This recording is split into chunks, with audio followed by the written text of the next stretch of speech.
Chapter 132, Die with Honor. The council hall was locked in a standoff, but inside the Primarch's lounge, the air was thick with tension. Entering his brother's private quarters, Alfarius did not hesitate. He pushed the adamantium slab back into place, sealing the breach in the door once more. The Primarch moved with fluid speed. As the master of agents, he saw through traps at a glance. They could not hinder him. Holding a specialized scanner, he swept every corner of the room, searching for evidence of his brother's treachery. Alfarius's search was incredibly efficient, yet as time ticked away, a sense of irritability began to gnaw at him. Bookshelves, desks, floor gaps, bedding, and curtains. He had scoured them several times but found no clues. Despite this, his heart held only urgency, not frustration or disappointment. Having lurked for over a decade, every suspicious corner of the warship was already under the control of his gene sons. Evidence could only exist here in the Primarch's lounge. Minutes and seconds passed. Alfarius searched repeatedly, exhausting every method, turning the room over several times. He had to be faster. The warriors of the Second Legion were on their way. If he had no direct evidence for the accusation, Solas would be proven innocent, and the subsequent reckoning would fall upon him and Blazkowicz. Alfarius knew well that the Emperor would favor Blazkowicz, while he himself would be made to take all the blame to appease the grievances of the Second Legion. He turned to look around. The room was a shambles, and even the ceiling had been inspected. Where is it? Under immense pressure, Alfarius rubbed his chin. He thought with the speed of a supercomputer, recalling every shred of detail. The unusual sensation he felt upon entering the room became clearer. When he first stepped in, Alfarius had sensed a distinct hostility. He had initially dismissed it, thinking it was a physical reaction triggered by a trap. But now, calming his agitation, he wondered, how could a trap radiate hostility? "Found you," he barked. A surge of momentum erupted from his body, whipping up a gale within the lounge. A few more seconds passed, but there was no response, only the curtains swaying restlessly. The bluff had failed.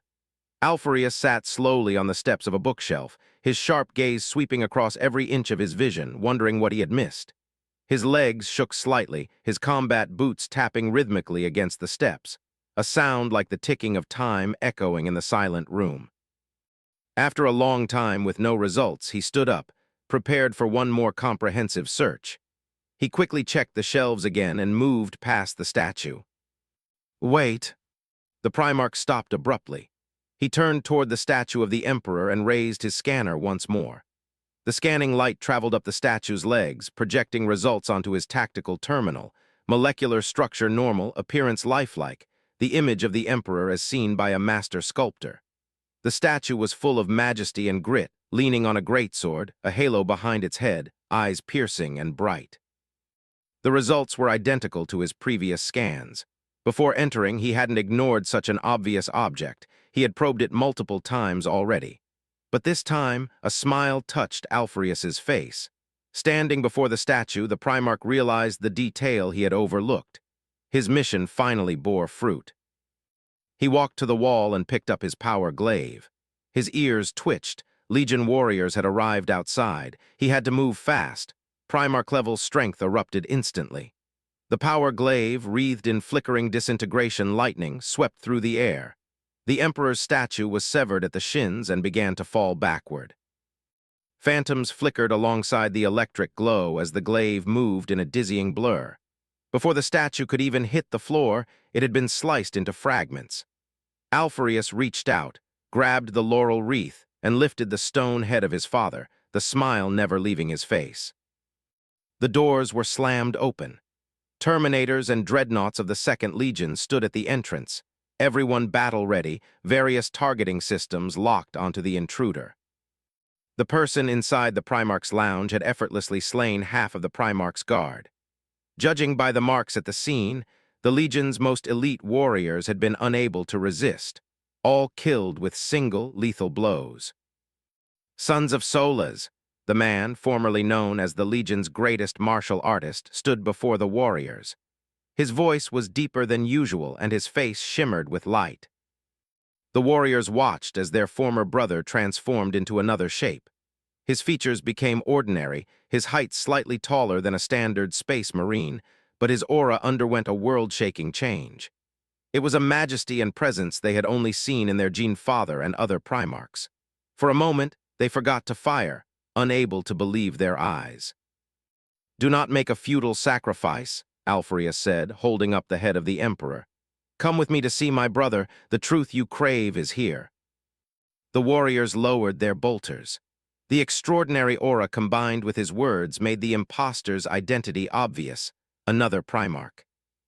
"The Primarch stands above," they murmured, their expressions complex. They knelt on one knee in the still warm blood of their brothers, paying respects to a son of the Emperor. Since the impostor had revealed his true identity, the debt of their brothers' lives would never be repaid. "Let us go," Alfrea said, stepping through the blood, his tone urgent. "We must hurry, or the Second Legion will suffer heavy losses. Their sacrifice was a matter of necessity." Without waiting for the warriors to follow, the Primarch vanished into a streak of copper light, sonic booms blooming like white clouds around his form. The Space Marines hurried to catch up, knowing a reckoning awaited in the council hall. "In the name of the King of Warriors." Bolcathos stood upon the stage, his barbaric roar filled with a primal terror and endless fury. He raised his left arm, his tactical terminal projecting the military mobilization authority signed by the Emperor himself to its maximum size. "By the Primarchs above, I exercise the power granted by him. All members of the Second Legion stand down." Many stopped in their tracks. Others acted as if they hadn't heard, gripping their weapons to continue executing their Primarch's orders. Astra turned into a phantom. With a speed that surprised even Solas, he rushed to the weapon racks, striking a Legion warrior's knee with a spear butt. "Any further defiance of military orders results in death," a sharp voice cried out. By the time the warrior reacted, he was kneeling on the ground, a blue energy blade pressed against his neck. "Do you wish to rebel?" Bolcathos's roar was like a gale, his question striking the hearts of the Second Legion warriors like a warhammer. Rebellion, the word was too terrifying. Forget executing it, they didn't even dare think of it. Sure enough, the Second Legion's movements faltered. They did not want to be nailed to a pillar of shame. Some veteran Terran-born warriors raised their hands and stepped out, pulling their comrades back into line. Their pauldrons were engraved with the lightning eagle. Having survived the purge of the Thunder Warriors, they knew exactly what the price of betrayal was. Bolcathos turned directly to face the Primarch, questioning him without backing down. "Or do you want them to become like you?" There was a hidden implication in his words that pierced Sola's heart, and his tone held no respect. His seemingly barbaric actions had shifted the focus from a personal dispute to the Legion itself, making every warrior a protagonist rather than a pawn of the Primarch. The hint was not subtle. Many warriors sensed the suspicion of defection surrounding their father, and they looked at him with profoundly conflicted eyes. Beep beep. As the two sides faced off again, communications chimed simultaneously. Emergency messages flashed in the Legion's comms. Solas focused his mind, and as the visual data unfolded, his face instantly darkened. The first man of his Legion, the one he trusted most in his guard, was actually another brother. How long had he been lurking? Moreover, he was carrying the stone head. He had clearly discovered the secret and was rushing toward the council hall to reveal the truth that would lead to Sola's ruin. He could wait no longer. Solas looked up. The Doom Slayers and the Custodes were visibly relieved. His own sons were finishing the messages, and suspicion was quietly spreading. "Presumptuous," Solas roared. He vanished from the podium, a storm of wind and thunder trailing him as he struck at Bolcathos. The Doom Slayers' reaction was staggering. Facing the killing strike of a Primarch, Bolcathos did not hesitate to swing his hammer and axe, meeting the attack head-on. He was sent flying backward, blood spraying from his arms. Though his weapons neutralized the disintegration field, the divine strength of a Primarch was not something an Astartes could easily withstand. But Solas was the one surprised. His killing blow had been blocked by a brother's scion. In the next instant, 5 Doom Slayers pressed forward. Dimensional light blades sliced the air, their telepathic link making them move as one. In a flash, Solas was surrounded. He had underestimated the power of Blazkovich's sons. A mace swung down ruthlessly. One warrior barely managed to block it. As Solas prepared to change his move for the kill, a light blade lunged at his armpit. Knowing the sharpness of those blades, Solas was forced to retract his offensive, his mace sweeping out to parry the Doom Slayer's assault. "Sons of Moribas," the Primarch's roar echoed through the hall. "Those loyal to me, take up your weapons, attack them." "Sons of Moribus," the Primarch's furious roar echoed through the council chamber. "Those loyal to me, take up arms and attack them." The intense clash jolted everyone awake. Hearing their Primarch's cry, the Legion warriors lunged instinctively for the weapon racks, grabbing arms to protect their Gene Father. "Traitor!" The shout was thick with grief and rage. Someone had torn away the mask with words of high treason, dragging the ugly truth into the light. The first captain leveled a finger at the Primarch. He knew the Primarch dared not face the evidence and was attempting to muddy the waters, hoping to drag the Legion into opposition against the Imperium of Man. "He is a traitor," the first captain growled again, backing away quickly from the battlefield where thunder and light blades intertwined. His retreat was not an act of cowardice. As a former Legion commander, the first captain knew exactly what he had to do.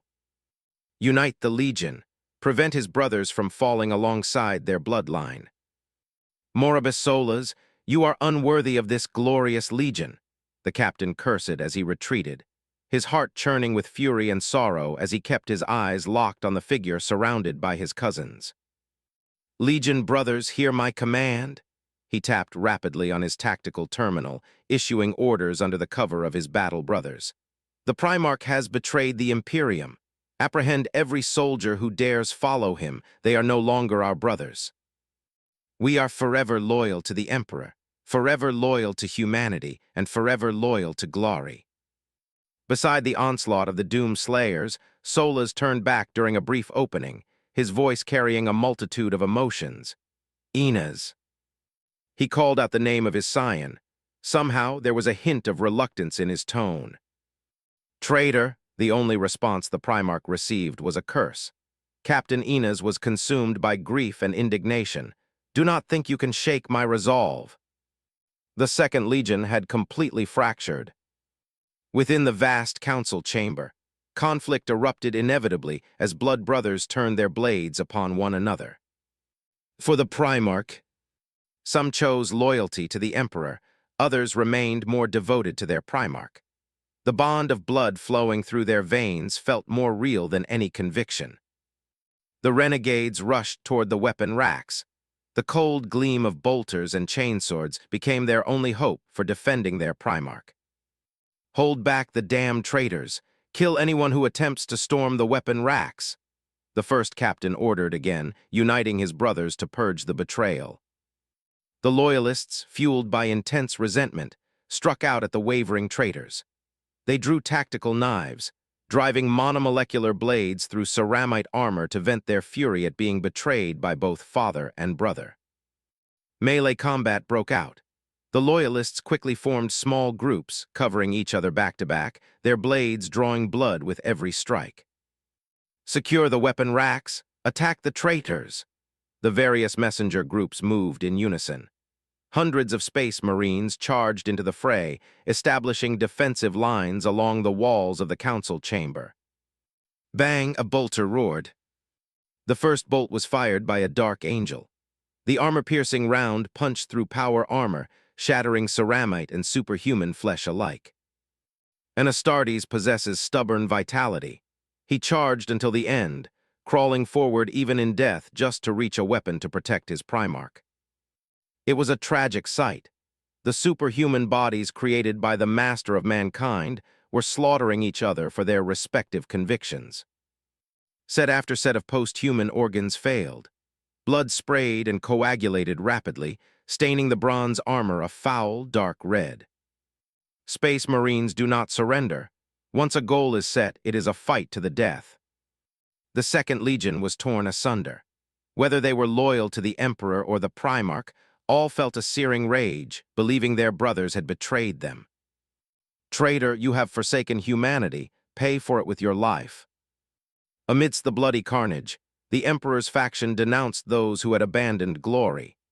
Tactical knives pierced the chests of kin, shredding the secondary hearts gifted by the Lord of mankind. "You are the traitors, you betrayed the Primarch."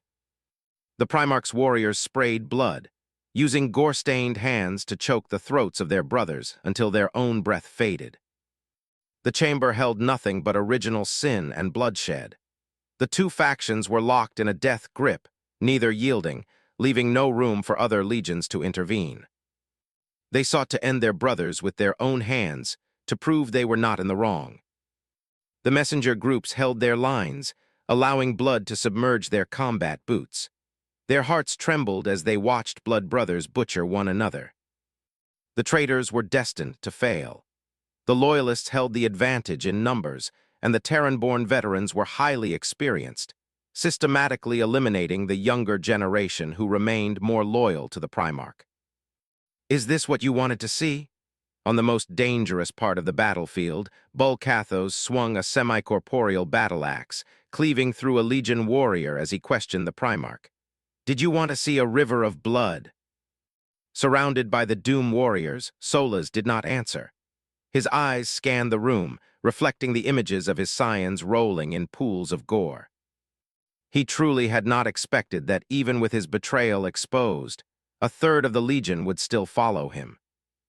Pulling his gaze back, Solas dared not look directly at the pools of blood. Perhaps there was guilt and regret in his heart. The Primarch was a whirlwind of emotions. His Legion was treading through blood to kill, and blood brothers were meeting each other with steel. But he could not intervene. Under the encirclement of 7 Doom warriors, almost every move he made was met with 3 attacks coming from different angles. His warstaff whirled and danced. Solas knocked aside a dimensional light blade, but his weapon pulled back instantly in the next second. Dimensional weapons were too sharp. Material substances could not block them. His dragon-coiled staff retreated upon contact, refusing to engage in a test of strength. Warning signs flared in his mind again. The shoulder cannons of the Doom warriors fired overcharged lasers. Amidst the crisscrossing beams, they struck at his vitals, melting pits into his bronze power armor. Moving with measured rhythm and calculated intensity, his brother's scions were exceptional. With their fierce blades and the support of their shoulder cannons, he found it difficult to overcome them for the moment. The Sons of Doom fought with a singular mind. Battling a Primarch was like dancing on a knife's edge. A distraction of even a 10,000th of a second meant death was at hand. The scions of the Emperor were far too powerful. Had they not experienced the warp wars, they would have fallen within seconds. While it appeared to be a back-and-forth struggle, they were in truth pooling every ounce of their strength just to barely restrain the Primarch. The council chamber was in utter chaos. Various skirmishes broke out continuously. Astartes fell in swathes. The survivors honed their killing arts in the blood of their brothers. They moved from initial hesitation to delivering fatal blows with every strike. It was catastrophic. The hall was filled with so much blood it seemed as though it might drown the living in a pool of gore, soaked in the sin of kinslaying. The traitors were doomed. Solas had rarely disciplined the Legion. The upper echelons were mostly Terran veterans, possessing incredible organizational skills and combat prowess. The warriors struck again and again, spitting on one another as they personally ended their kin. Finally, nearly 1,000 men surrounded the Primarch, breathing heavily, wrapping their knives in cloth to prevent them from slipping in the blood. The doors were pushed open. The slaughtering parties were momentarily forced apart. Bloodshot eyes locked onto the doorway. Combat was occurring outside as well. Between the traitors and the loyalists, the fighting had spread to the entire Second Legion, even triggering fleet engagements. What was the truth? Did it even matter now? The fractured Legion was seeing red, their eyes filled only with sorrow and hatred. Alphereus remained expressionless. Carrying the stone-carved head, he looked down at the slurry of blood on the floor. He didn't even want to step into it. How many Space Marines had fallen in this hall? The corpses were soaked in blood, many still twitching subconsciously. The sight before him made the Primarch's heart tremble. From a legion of nearly 100,000, how many warriors would remain after such a brutal civil war? Alfarius stepped into the blood, walking forward pace by pace. The Loyalists parted for him, though their eyes remained fixed on the stone carving of the Emperor in his hand. There was no thirst for truth in the eyes of these warriors. The Space Marines stared intently through their helmets at the Emperor's face, repaying the master of mankind with unwavering loyalty. The Loyalists knelt like a receding tide, not to the Primarch, but to the lifelike stone carving of the Emperor in his grasp. "Stand up," the mysterious Primarch spoke, lifting the carving higher. "The thing inside this is not worth your worship." Upon hearing this, the Legion warriors stood up from the pool of blood, watching as the Primarch walked toward their Gene Father. "My brother." Below the high platform, Solas removed his helmet, gazing at the brother he had never seen before. "What is your name?" "Alfarius." "The beginning." Solas pushed through the encirclement of his scions, a faint, helpless smile appearing on his face. "A highly symbolic name." The smile carried a hint of mockery. He had a vague guess as to when this brother had returned to the Imperium. "Since when have you been lurking within the Second Legion?" Raising a hand to signal the Doom warriors to take the Emperor's statue, Alfarius smiled back at his brother. "Not long after your return. When you were passive in war and prying for information on your brother's legions, I had already noticed you. What truly made me decide to stay hidden and continue observing the Second Legion was your visit to the Moors system, after the conclusion of the First Rangdan genocide. On the Regal Majesty, I gained the support of another brother. He has sharp eyes and saw through my disguise." Faced with his kinsman's inquiry, Alfarius held nothing back. As he revealed the causes and consequences, the rebellion reached its final curtain. "Blazkowicz, was it?" Solas shook his head with a bitter smile. "I thought I had deceived everyone." "Who would have thought?" Solas recalled how all his actions over the years had been under surveillance, yet a hint of gratification rose in his heart. "After just one meeting, he began to guard against me." He pointed to the bust of the Emperor and said to Bulkathos, "Son of Doom, open it." "Are you certain?" Bulkathos slightly raised the object in his hand, questioning the Primarch. "Your betrayal has failed. You should go before the Emperor to receive your punishment, but a scion of the Emperor deserves to die with dignity." The opposing factions of the Second Legion now cast looks of gratitude toward Bulkathos. As one of the Emperor's scions and the genetic father of the Second Legion, his end should be dignified. That was a right naturally enjoyed by the great. This dignity was unique, concerning how the Loyalists would survive within the Empire. "Open it." Solas shook his head in refusal. The legionaries noticed that the Primarch's usually expressionless face bore many smiles today. "I do not care for dignity. As things stand, it is time for a clean break from the Empire and the Emperor.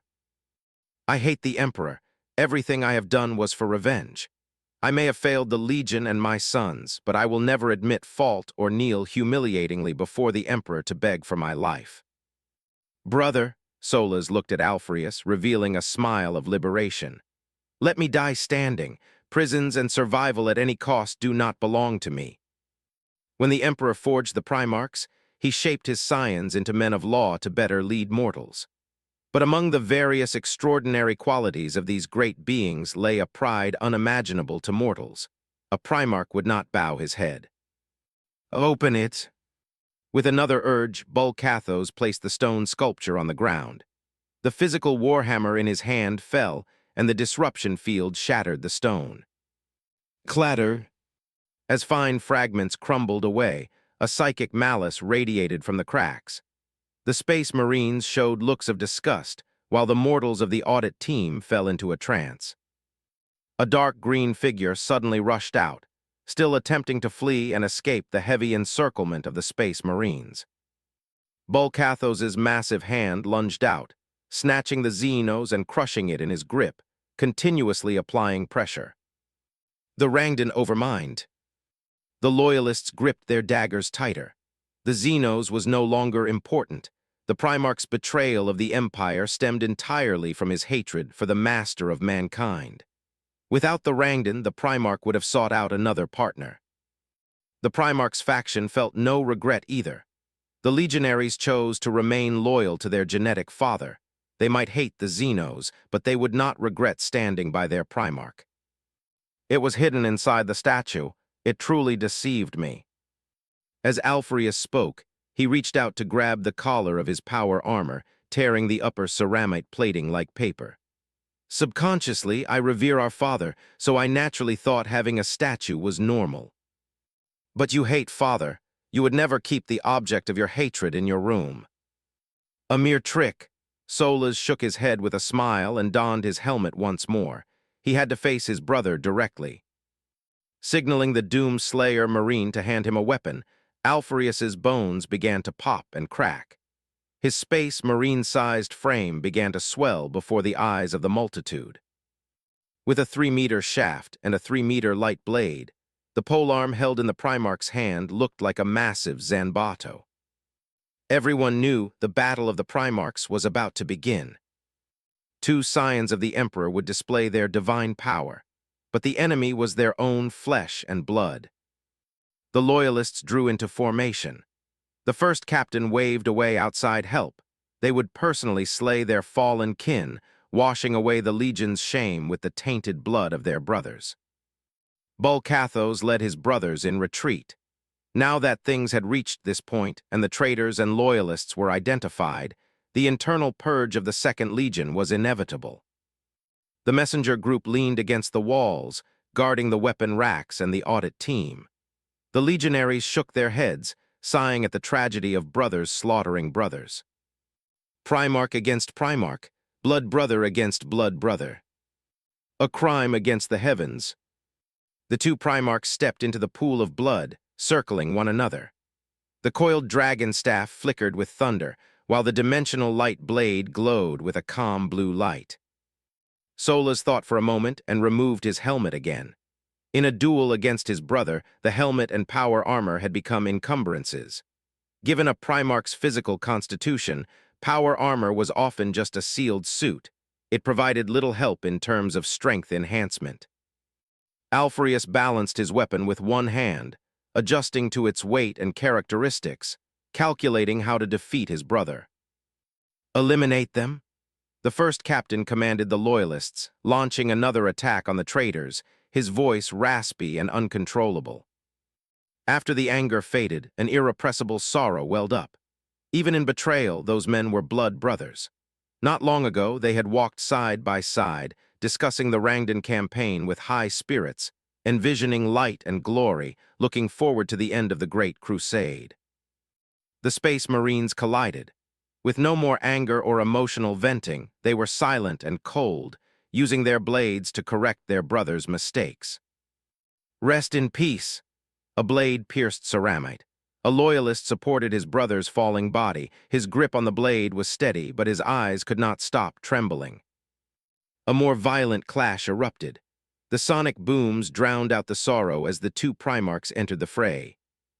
Crack boom, Primarch against Primarch. The world shook with every exchange. The coiled dragon staff swung down with decomposing lightning, crushing the air and distorting space. The whistling sound was like a dragon's roar as the coiled dragon on the staff spat thunder. The dimensional blade gave no ground. The blue light blade carved a half-moon, slashing directly toward the head of the staff.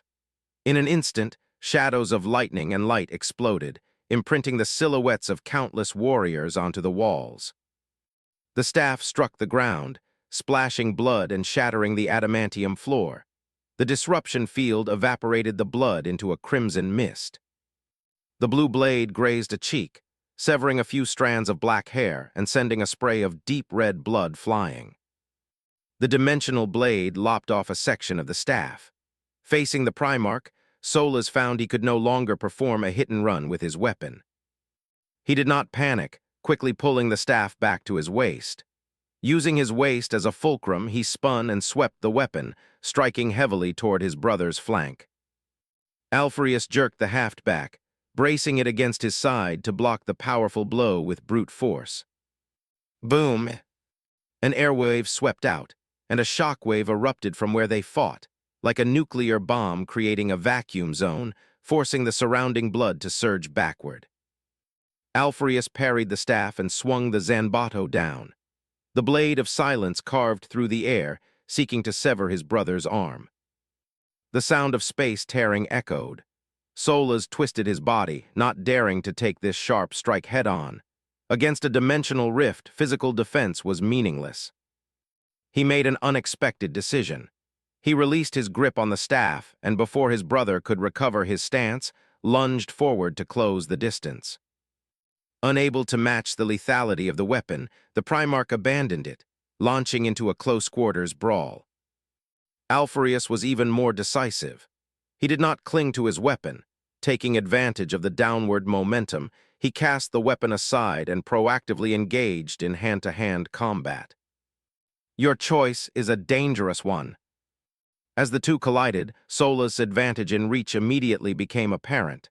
His fist, carrying the force of 10,000 tons, struck toward Alfarius's head. Alfarius said nothing. He raised his arms, using boxing defensive techniques to protect his head, allowing Solas' hammer-like fists to rain down. Crack! A clear sound of fracturing rang out.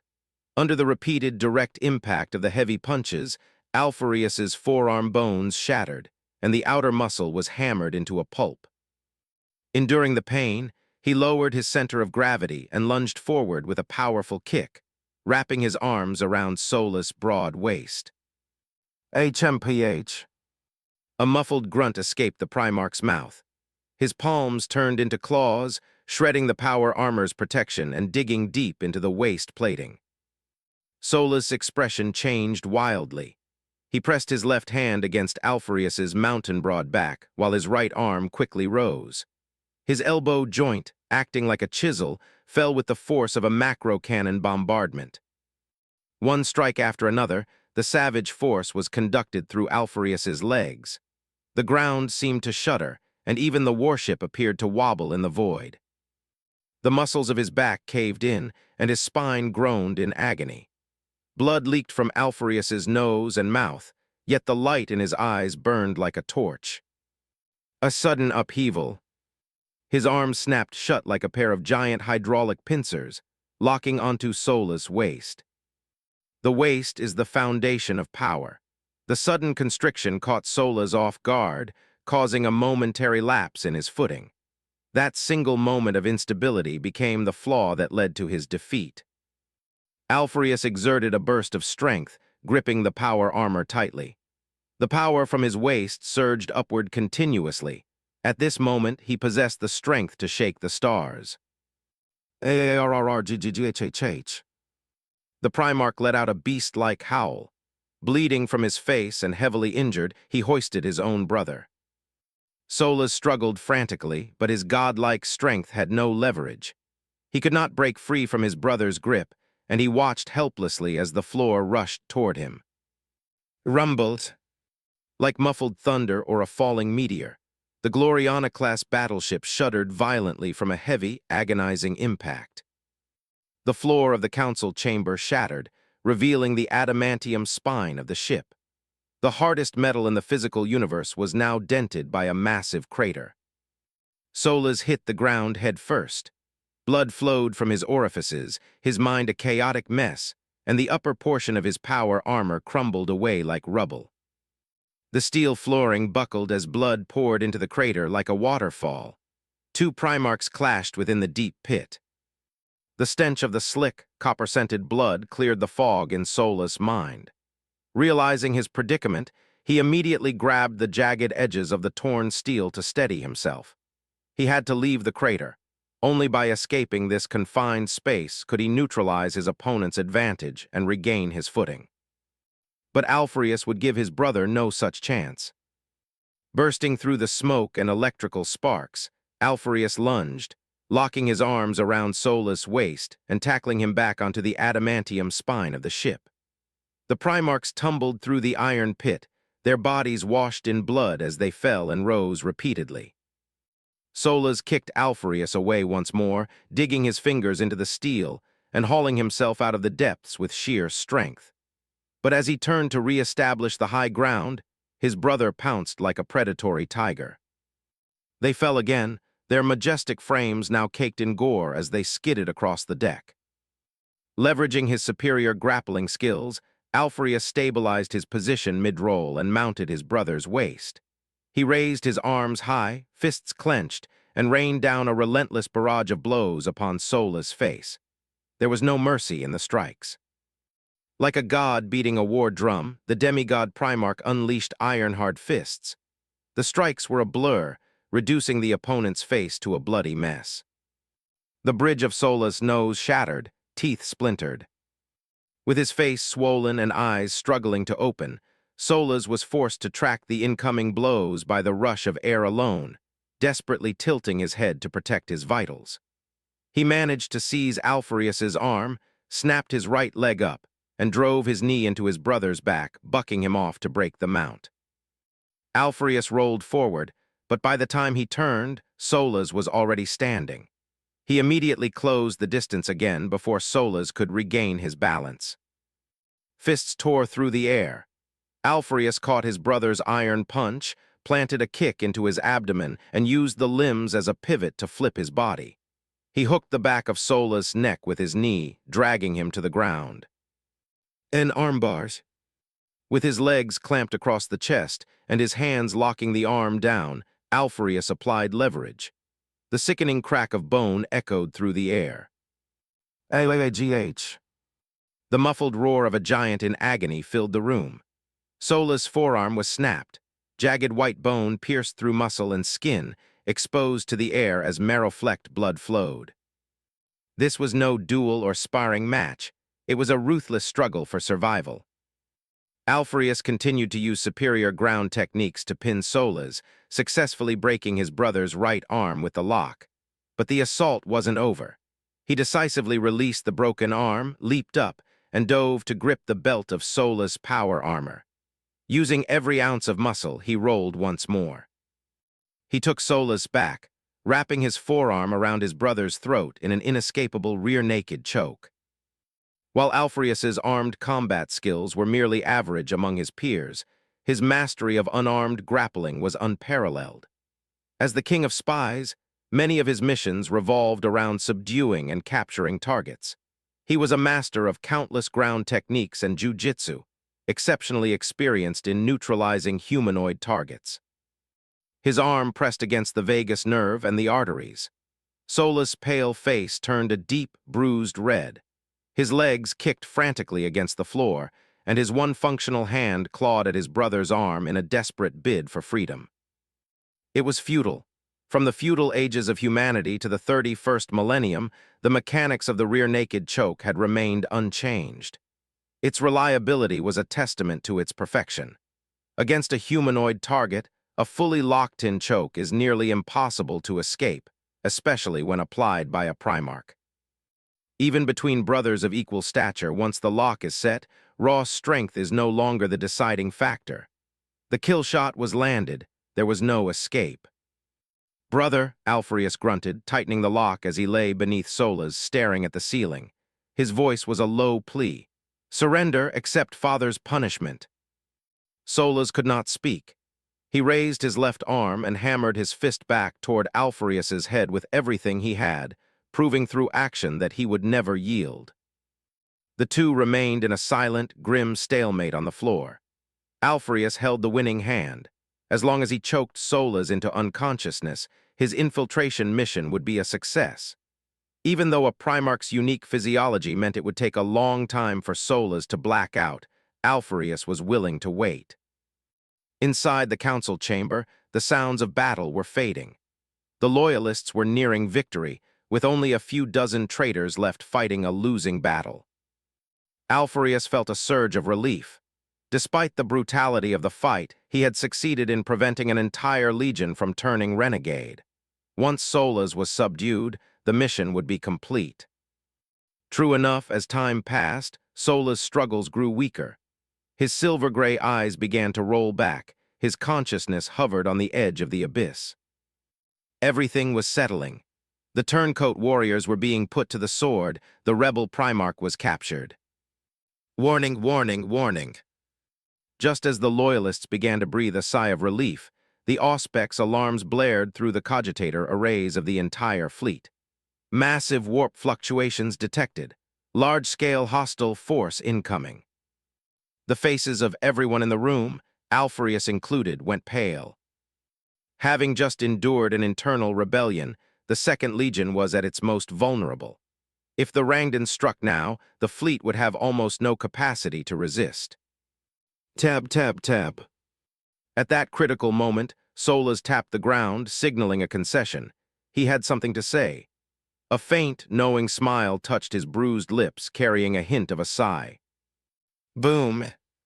As the Rangdan fleet arrived, a massive explosion rocked the interior of the Second Legion's flagship.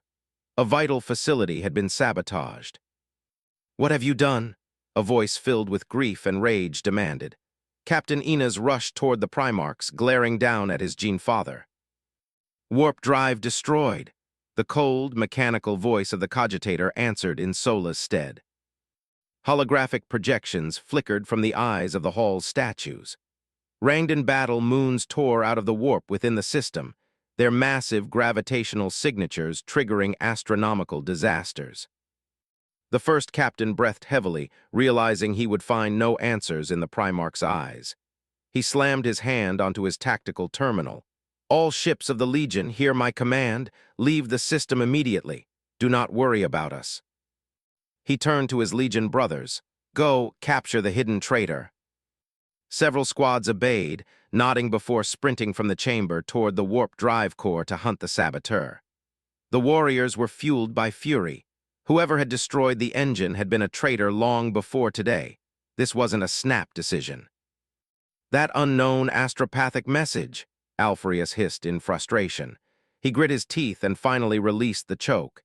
He shoved Solas away roughly and stood, wiping the congealed blood from his face. His expression returned to a mask of calm. "Cough, cough," Solas coughed violently, drawing in huge lungfuls of the metallic air. Within seconds, his complexion returned from purple to its natural hue. The Primarch managed a small smile, reaching out a hand to his brother. His eyes held both regret and a strange sense of relief. Some necessary contingencies. Alfarius gripped his brother's hand and pulled him up, his face expressionless. The operation had failed at the final hurdle. The Rangdan had arrived too soon. "You knew?" Alfarius asked as he pulled Solas to his feet. "Brother," Solas said with that same smile. He grabbed his right arm, snapped the bone back into place with a sickening pop and flexed it. His hand regained its usual dexterity almost instantly. When one dances on the edge of a blade, one is wise to tie a safety rope. "A shame, truly." The old gloom returned to Solas' eyes, the furrows in his brow reflecting his inner turmoil as he looked at Alfarius.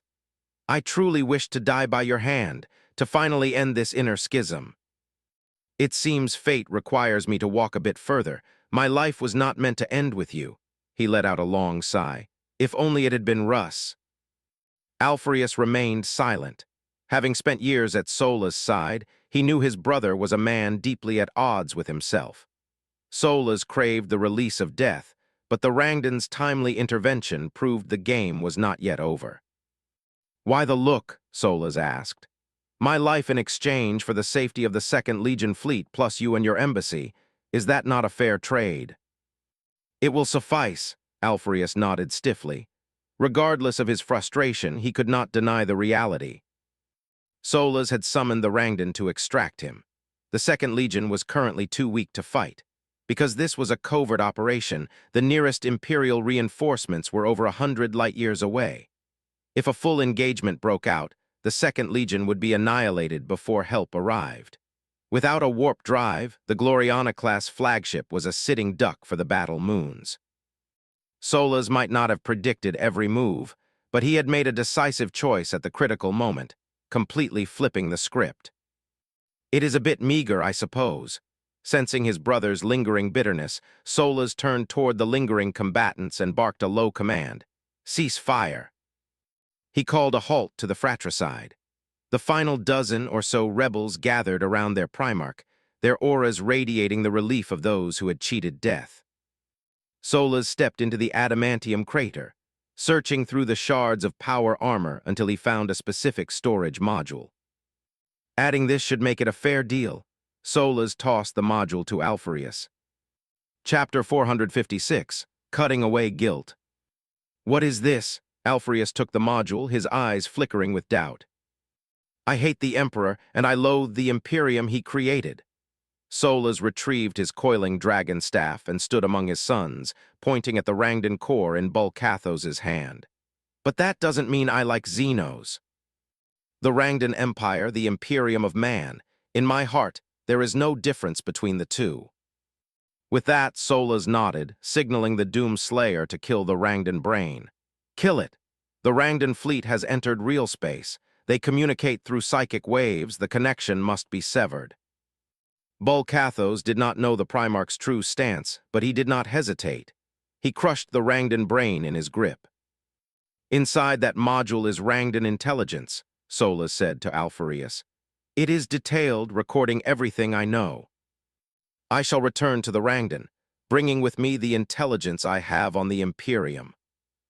Alfarius couldn't help but tighten his grip on the module, staring at Solas, making the Imperium and the Rangdan transparent to each other, forcing them into a fight to the death to annihilate one another. Is this what you wanted? Yes, Solas did not deny it, admitting his scheme. This universe is shrouded in darkness. Even setting aside personal feelings, I wish to see it utterly destroyed. Brother, his gaze grew meaningful, his words veiled. I understand the truth of the universe far better than you do. Alfarius's curiosity was piqued, and he opened his mouth to ask, but Solas had no intention of saying more. He turned to his loyal sons, a gratified smile appearing on his face, devoid of his usual gloom. You have done well. You are not fractured like I am. Wishing to be close to my brothers, yet swayed by hatred. Wishing for a swift revenge, yet tethered by brotherly affection. In truth, I am a coward. I never firmly chose a side or followed through on a path. Since you have made your choice, we shall have no further dealings with one another. Enas, he called out once more. The first captain stepped forward, facing his genetic father in silence. I have not yet been stripped of my authority. I command you once again as Legion Master. Lead the Second Legion in loyalty to the Imperium. Enas did not answer. He knelt, not toward his genetic father, but in salute to the authority the Primarch still held. At that moment, Legion warriors entered the council chambers, escorting the man who had sabotaged the warp engines. Release him, Enas spoke, ordering his brothers to free the traitor so he could go to the genetic father's side. The two halves of the Second Legion stared at each other across the hall, treading on the blood of brothers, with countless corpses of their kin lying between them. On the holographic displays, the other ships activated their warp engines and vanished from real space, leaving the Legion flagship alone. The Rangdan ships did not pursue the fleeing fleet. A battle moon deployed high-speed vessels, closing in on the Gloriana-class battleship to retrieve their target. Now then, Solas looked around, confirming all his followers were by his side. He activated the coiling dragon staff's disintegration field, a look of sorrow surfacing in his silver-gray eyes. It is time for the final farewell. To the shock of the loyalists, the genetic father swung his war staff, sweeping through the followers beside him and cutting those caught off guard in half at the waist. The Legion traitors never expected this. They had stood loyally by their Primarch's side, only to meet such an end. Severed limbs flew. The expressions of disbelief on the traitors' faces were frozen in time as their bodies tumbled, their eyes never leaving their genetic father. Their bewildered stares seemed to ask, why? Solas stood supported by his staff, eyes tightly shut, not daring to meet his son's questioning gazes. His chest heaved violently. He deactivated his sensory systems, his face as grim as black iron, his arms trembling as he gripped his weapon. One betrayer is enough, the Primarch suppressed his grief, speaking to himself yet loud enough for every warrior to hear. They were loyal warriors. It was I who led that loyalty astray. I shall bear all the guilt. Warriors of the Second Legion should not stand with the Rangdan to attack the Imperium of man. The council chamber fell into a heavy silence. The Loyalists had won a total victory, yet no cheers were heard. The Primarch's actions were easy to understand. He did not want his sons to bear his sins or be nailed to a pillar of shame. He chose to execute his followers himself. Alpheus shook his head slowly. The brother before him was too fractured, his soul ground to dust by hatred. Solas chose to leave, then purged everything related to himself from the Second Legion, leaving behind a pure bloodline loyal to the Imperium. This, too, was a form of restitution. That it should come to this, Solas' voice choked. His gaze swept over the remains of his sons, and he said no more. He turned and left. His figure gradually vanished into the darkness. No one blocked the Primarch's path. The Legion warriors knelt, bidding a final farewell to their genetic father. From this moment on, there would be no more ties between them. The next time they met, they would be mortal enemies. A shuttle left the side of the battleship and entered the Rangdan vessel. "My lord, shall we launch an attack on the humans?" As Solas boarded the battle moon, a Rangdan war master knelt within a holographic projection, asking for the next move. Retrieving the target and destroying a human Gloriana-class ship, two great merits achieved at once, was an obvious temptation. "Do as you wish." Solas did not stop, clutching his side as he walked toward the rest quarters. As his figure vanished around a corner, his warning echoed through the corridor. "If you don't want the mission to end in failure." "Fleet, set sail, return to the Empire." The fleet warmaster thought for a moment, took one last look at the human ship, and ordered the fleet to leave. The human ship was undergoing emergency repairs. Their fleet was waiting in the warp, and reinforcements were certainly on the way. If they rashly attacked and failed to secure a quick victory, the fleet might find itself surrounded by humans. The reward was tempting, but the risk was higher. Now that the vital target was recovered, it was best to act steadily. An error in the next move would carry too heavy a price. The Rangdan fleet engaged their warp engines and vanished from real space. On the Gloriana-class ship, everyone breathed a sigh of relief. Letting Solas leave was the right choice. If they had insisted on holding him, the Rangdan would have launched boarding actions. Once they realized the true state of the Second Legion, a heavily wounded Legion might have faced total annihilation. The Second Legion was currently at its most vulnerable and could not withstand a Rangdan assault. The Imperium had suffered heavy losses, but in a sense, the gains were no less significant than capturing Solas. A detailed dossier of Rangdan intelligence was enough for the Imperium to reassess the threat and develop countermeasures. "Keep it safe." Alpheus tossed the storage module to Bulkathos. "Deliver it properly to the frontline headquarters." His body rapidly shrank, becoming no different from an ordinary Astartes. He bid the Legion warriors farewell. "Mission accomplished. I am leaving." With that, the Primarch turned and vanished into the shadows, leaving the blood-soaked battlefield. As the Primarchs departed one by one, the messenger groups in the council chamber bid farewell to the Legion Master, heading to their respective stations to distance themselves from the wounds of a brother Legion.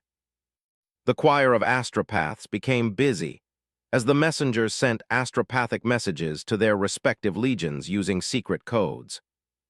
When the cryptic messages reached the legions, the Primarchs decoded them. Shocked by the news, they could only shake their heads in regret. 7 Terran days later, Robot Guilliman, the closest at hand, arrived. The Lord of Macragge took temporary command of the Second Legion, defending the First and Second War zones. Solas' betrayal was buried. Aside from the Primarchs, the news the other Legion warriors received was a massive Rangdan fleet had ambushed the War Master.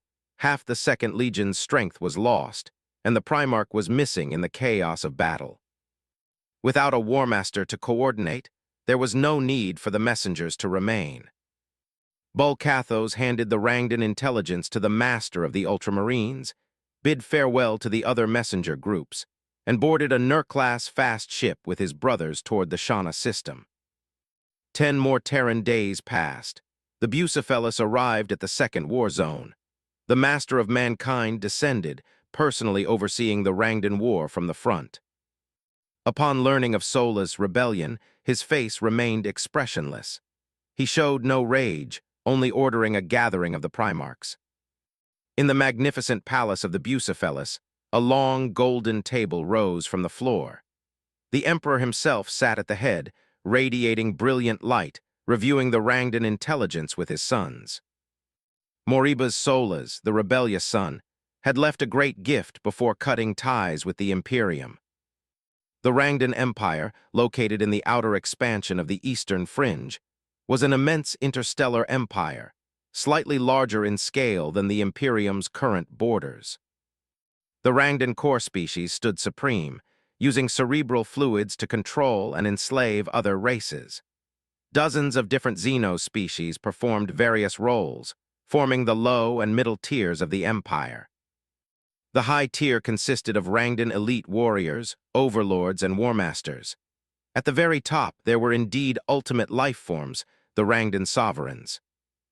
12 Rangdan sovereigns possessed power and wisdom comparable to Primarchs, ruling the entire Rangdan Empire. The true Rangdan elite forces had never appeared on the battlefield. The Rangdan had been hiding their strength, waiting for the most critical moment to deal the Imperium of Man a fatal blow. The warrior king has arrived. A custodian messenger approached the council table, bowed deeply, and reported to the master of mankind. Large-scale object signatures detected emerging from the warp.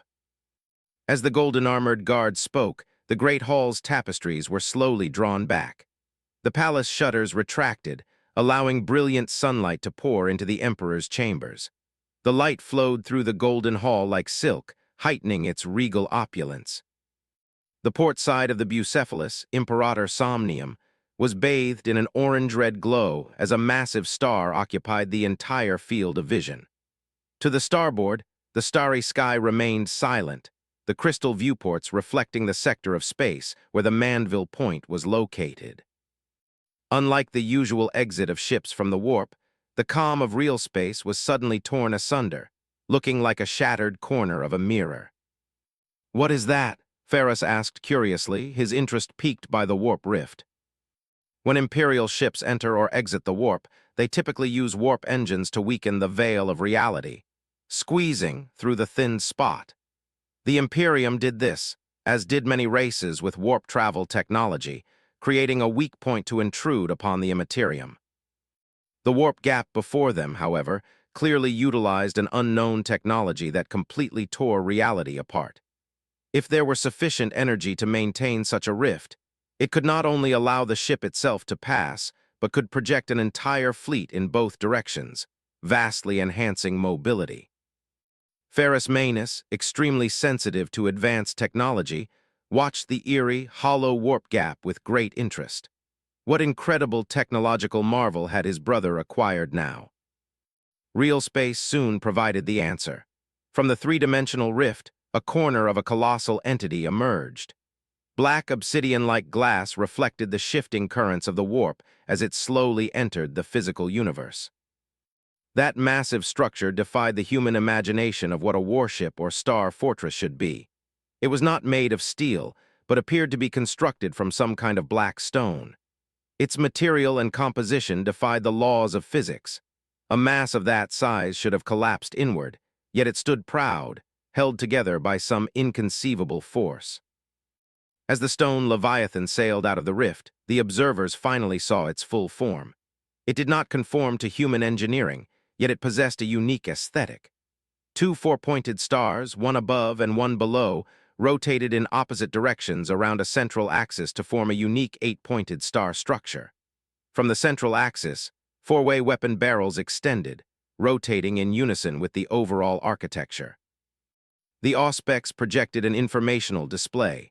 The Blackstone construct measured 500 kilometers at its longest diagonal point. From the tip of the upper pyramid to the lower, it stood 400 kilometers thick. Without a doubt, from any perspective, The Blackstone ship was a symbol of absolute power. Just as the Primarchs were marveling at the Fortress-class vessel, multiple warp gaps opened. 5 more constructs of the same specifications completed their warp jumps simultaneously. Seeing this, some at the council table could no longer remain still. The Primarchs wore varied expressions, their gazes searching, a sharp glint hidden in their eyes. Everyone present was a dragon among men. They naturally understood what the appearance of a large number of weapons of the same specification meant. Standardization. To combat the Rangdan on all fronts, these Fortress-class ships would surely be distributed among the legions to serve as peer-level weapons against the alien battle moons. With 6 Fortress ships in total, Blazkowicz would likely keep 1 or 2 for himself. How the rest would be allocated remained to be seen. Everyone at the table, save for the Emperor himself, was now a potential competitor. "Let us speak elsewhere," the Emperor said, his gaze sweeping the room. He understood his son's private thoughts perfectly. He looked out into the void, his eyes locking onto the ship's radiating warp power. He raised his left lightning claw, and as it swept down, it tore a golden rift in the air. At the same time, inside the central command hall of a Blackstone fortress, a golden warp rift appeared out of thin air. Blazkowicz glanced back but did not linger, focusing instead on the navigational data sent by the fortress's intelligence. The 8-pointed form of the Blackstone fortress was trembling, emitting massive warp energy that distorted the space surrounding the hull. As fortresses of the old ones, when they entered the warp, their hulls passively absorbed energy to form psychic shields.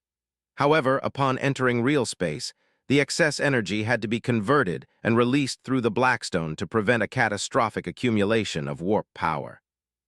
This was not a design flaw, but a necessity born of the war in heaven. The intensity of the battlefields these fortresses were built for was beyond the imagination of their successors. The old ones' designs were entirely subservient to total war. Upon leaving the warp, the ultra-heavy vortex cannons were already charged, shields were at full power, and energy was even overflowing. The moment it entered a battlefield, the Blackstone fortress was combat-ready, capable of operating at full capacity instantly to oppose the Necrons and C'tan. If there were no immediate combat, the need to bleed off excess energy was a minor inconvenience compared to the design's benefits. "Brother, my dear brothers." The voice arrived before the man. The loud shout was instantly recognizable. Russ stepped out of the golden rift with a beaming smile, his enthusiasm far exceeding his usual temperament. The Wolf King almost jogged to Blazkowicz, giving him a massive embrace, the gears in his head spinning rapidly. Awutilda, Frecky and Jerry also rushed to Blazkowicz's side, rubbing their massive wolf heads against his shins, their green eyes watery and their tongues lolling out. To secure a fortress ship, Russ had thrown his dignity aside. He brought his wolf brothers and squeezed past the Emperor to be the first through the spatial rift. The Space Wolves were meant to execute harassment operations behind enemy lines. Deep in enemy territory, they needed a weapon that could counter a battle moon and deliver a decisive blow. Otherwise, every time they encountered a megastructure, the pups would have to board it manually, resulting in staggering losses. Regardless of other considerations, Russ had to get a fortress ship from his brother to reduce his legion's casualties. Blazkowicz pushed Russ aside and looked up at the other brothers and the Emperor as they emerged from the Golden Rift. He wasn't surprised the Emperor could reach this place. The Blackstone fortress was venting warp energy, making the surrounding space highly unstable. The Emperor, as one of the universe's premier psychers, would find it simple to use that spatial turbulence to teleport. Ferris nodded to his brother, then crouched down to stroke the Blackstone floor with his silver-gray iron hand, attempting to sense the technology within. His thick brows gradually furrowed. For the first time, his iron hands, usually successful in deciphering any machine, encountered something they could not understand. There was no technology inside the Blackstone. The D-player atoms were arranged in a unique structure. The atomic nuclei contained not just neutrons and protons, but psychic runes inscribed upon them. The driving force of the Blackstone came from the psychic runes contained within every single atom of the fortress. Releasing his arm and shaking his head powerlessly, Ferris guessed that the psychic runes were operating not just within the atoms, but perhaps down to the level of quarks. This fortress ship was driven entirely by immaterial forces, transcending the shackles of the physical universe. And as for studying immaterial forces, Ferris glanced at the Emperor. Imperial law strictly forbade any institution from studying warp powers without the approval of the master of mankind. Should such a thing be discovered, the Imperium's lightning-fast judgment would show no mercy. "What is this?" Before any of the other brothers could speak, Russ grabbed Blazkovich's arm, putting on an air of intimacy. Seeing the curiosity in his brother's eyes, Blazkovich did not hide the truth, revealing the fortress's origin. A Blackstone fortress, an extraordinary creation of an ancient race. He noticed the golden passage closing and no one appearing after the custodians. "Where are the others?" he asked. Aside from Russ and Ferris, only Sanguinius and the Lion were present. Vulcan, Gilliman, and Dorn were missing. Alphereus and Solas were also absent. "It's a long story," Sanguinius said with a sigh, shaking his head. He pulled out a projector, tossed it onto the floor, and activated a holographic image. "Look at this." Seeing the solemn expressions of his brothers and the regret etched in their brows, Blazkovich felt a sudden sense of foreboding. The holographic image lit up, revealing recent delayed intelligence and hidden secrets. Strategic deployments, Legion assignments, and the rebellion of the Second Legion triggered by the investigation, and Solas being taken away by the Rangdan. After watching the summary, Blazkovich also sighed with regret. He hadn't expected Solas to leave so resolutely, turning completely to the Rangdan for the sake of revenge, leaving the Second Legion severely crippled. However, Blazkovich also noticed that the report was incomplete, with many key points left vague. There was no mention of Alphereus. The Hydra had chosen to hide, and the Emperor had sent emissaries to mind-wipe witnesses. He finished reviewing the information and looked up with a serious expression. He understood the general situation, but the specific details would have to wait until he returned to his legion. Gilliman had not come to the meeting because he had temporarily taken command of the Second Legion and was currently deploying defenses in 2 major war zones. He had no time to leave. Vulcan was the same, leading the Salamanders and the 11th Legion at the front lines to relieve the pressure on the human defensive perimeter. The Imperial Fists were likewise deploying lines in the 4th war zone. With Solas' identity revealed, all the defensive commanders, except Ferris, were busy deploying their forces, not daring to relax for a moment. They all knew that once the fighting began, they would be facing their own kin. As for the tactical operations, the brothers had already reached a consensus.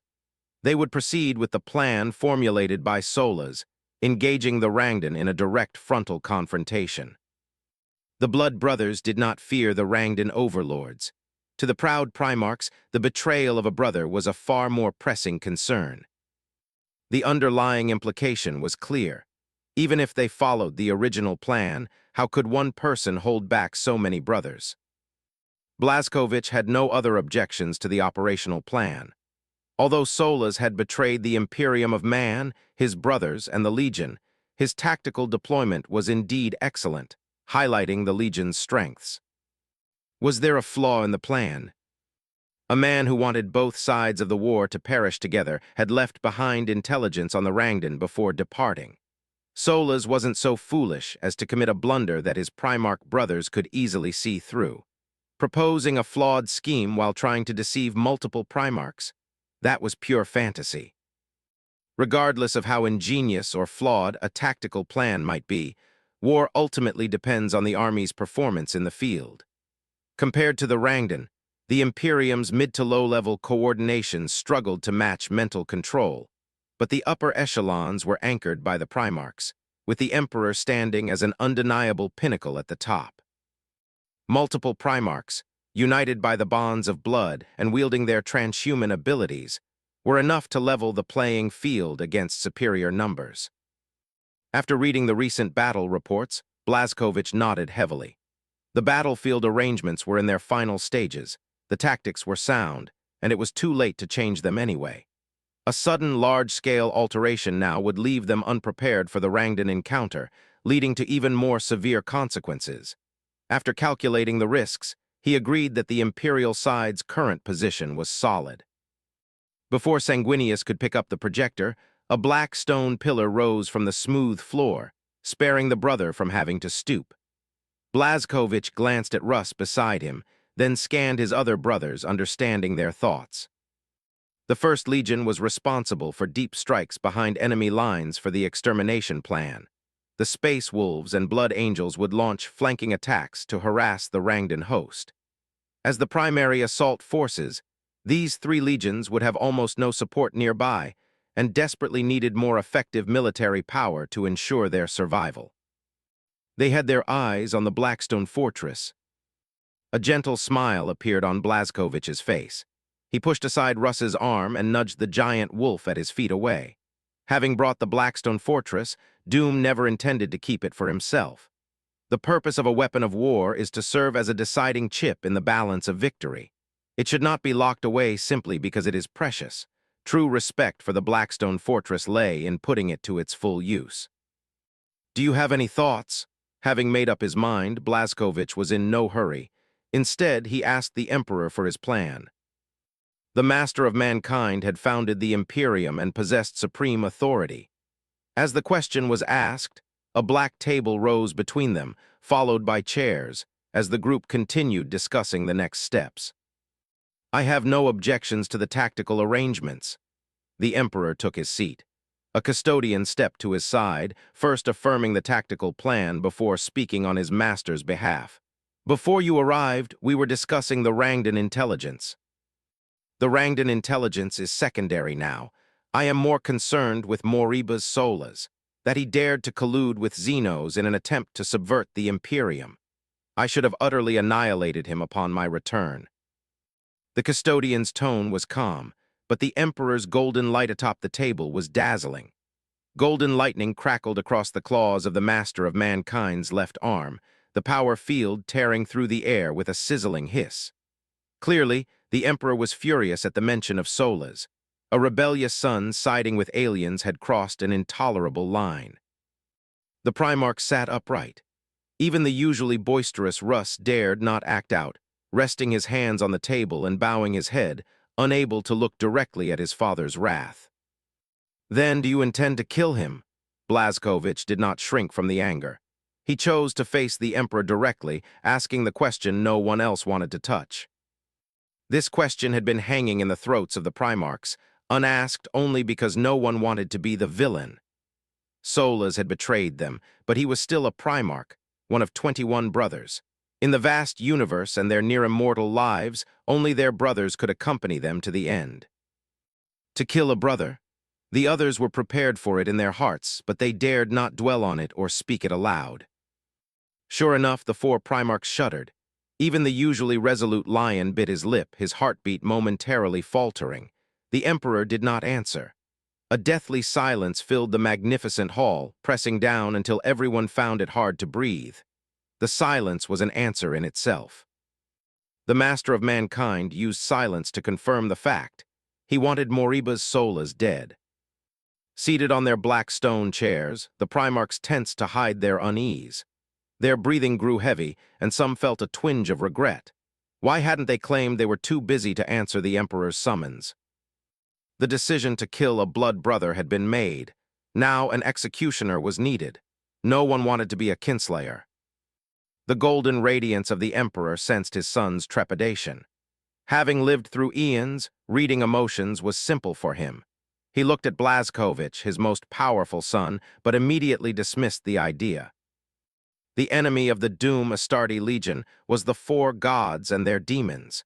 They shouldn't be marginalized or doubted by other legions due to the crime of kinslaying, which would diminish the legion's authority. Moving past Blazkowicz, his gaze shifted to Sanguinius. The gaze lingered only briefly. The great angel was a radiant icon of noble character who would become a symbol of the Imperium. He should not be stained by such filth. Then the lion. When the Emperor's gaze landed on him, the lion squared his chest firmly, willing to take on all responsibility, regardless of the judgment of others. The lion might hesitate, but he would never retreat. Once a goal was set, he would discard all doubt and use every means to achieve it. The Emperor's gaze did not linger long on his eldest, for the lion already had a more important, specialized task in mind. As for Ferris, he looked up to meet the Emperor's eyes, his expression unshakable. If his father gave the order, the iron hands would not hesitate for a second to carry out the mission, even if it meant killing a brother. Beneath the golden light, the Emperor nodded in approval. Ferris was indeed a good candidate, firm and loyal. "I'll do it." Just as the Emperor was about to speak the command, a low, growling voice spoke up, volunteering for the sin. "Please, Father, allow me," Russ said, his face contorted, teeth grinding with a chilling glint from his fangs. "Allow me to take revenge on the brother who deceived me. Blazkovich and I received Moriba's solas with generosity, yet he used the bond of brotherhood as a cover to spy on the Legion. He must pay for that deception with his blood." Everyone looked at Russ. His ferocious expression suggested a blood feud, as if he were truly consumed by rage. In reality, everyone understood that Russ was simply finding a plausible excuse to take on the Kinslayer's mantle and bear the guilt. By speaking up, the Great Wolf solved the Emperor's dilemma, but he also stepped onto a lonely path. It wasn't hard to guess the future of the Space Wolves after the death of Solas. The lion gave his brother a deep look. His savage label for Russ faded slightly. A man who steps up to shoulder such a burden, regardless of personality, deserves respect for his actions. "Then it shall be your responsibility." At the head of the black stone table, the Emperor himself spoke, his voice holy and grand, carrying a rare hint of gratification. Russ shook his head dismissively, his anger fading into his usual rugged demeanor. He instinctively moved to rest his leg on the stone table, then remembered the Emperor's presence and put it back down. "In that case, we must act quickly." Blazkovich withdrew his gaze from Russ. He didn't stop his brother, nor did he try to snatch the task away. The galaxy was too large, and every Primarch held different duties. He couldn't carry everything. That the Emperor didn't refuse Russ showed that the master of mankind considered his sixth son a suitable choice. Without dwelling further, Blazkovich swept his hand across the table.